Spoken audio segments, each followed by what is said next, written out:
大家好，講到越南，大家會諗起乜嘢？係咪法國殖民時期嗰陣嘅浪漫風情，定係近年嚟經濟高速發展嘅活力？好多香港朋友對喺越南買樓置業都好有興趣，但成日會糾結一個問題：究竟係揀小上海胡志明市好，定係小北京河內好呢？胡志明市以前叫西貢，係越南最早就對外開放嘅城市之一。喺法國殖民時期，度曾經係法屬印度支那最旺嘅港口，所以有東方小巴黎呢個美譽。到咗1975年越南解放之後，為咗紀念國父胡志明，就改咗呢個名。憑住佢開放嘅商業氣氛同埋高嘅國際化程度，胡志明市喺1987年革新開放之後，好快就彈起，成為越南嘅經濟火車頭。早期嘅外資，特別係嚟自海外嘅房地產投資者，大多數都係首選呢度。喺2015年到2018年期間，胡志明市嘅樓價的確錄得顯著增長，有啲黃金地段嘅平均尺價甚至去到每平方米$4000，甚至更高。不過呢段時期亦都伴隨住一啲挑戰，胡志明市有啲樓花項目喺手續方面可能存在一啲唔確定性。近年嚟呢啲地產市場嘅波動，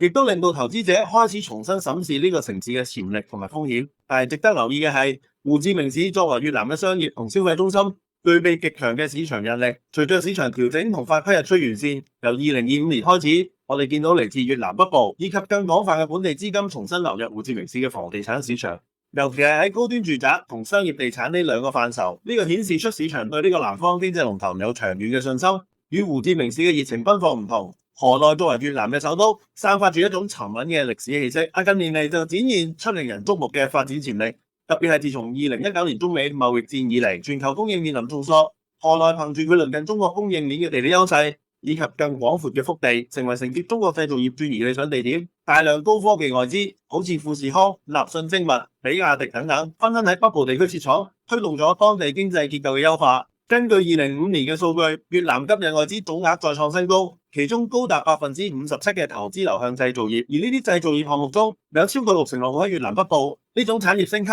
唔單止創造咗大量就業機會，亦顯著提升咗當地居民嘅收入同消費能力。經濟嘅騰飛自然亦反映喺房地產市場。由2019年開始，河內嘅樓價呈現穩健增長，平均每年大約7到10%嘅升幅。河內嘅平均樓價已經達到每平方米$3000左右，正式搭上咗時代嘅順風車。整體嚟講，近年越南嘅南北兩大經濟中心呈現出共同發力、互相帶動嘅趨勢。胡志明市依然係越南傳統經濟核心同消費火車頭。佢憑住深厚嘅商業根基同活躍嘅市場，持續帶動住服務業同消費領嘅發展。以河內做核心嘅北部經濟圈，就靠住高科技製造業快速崛起，加上國際供應鏈轉移嘅契機，展現出強勁嘅產業升級同出口增長勢頭。呢兩大區域嘅發展，共同成為支撐越南經濟增長嘅兩條重要支柱。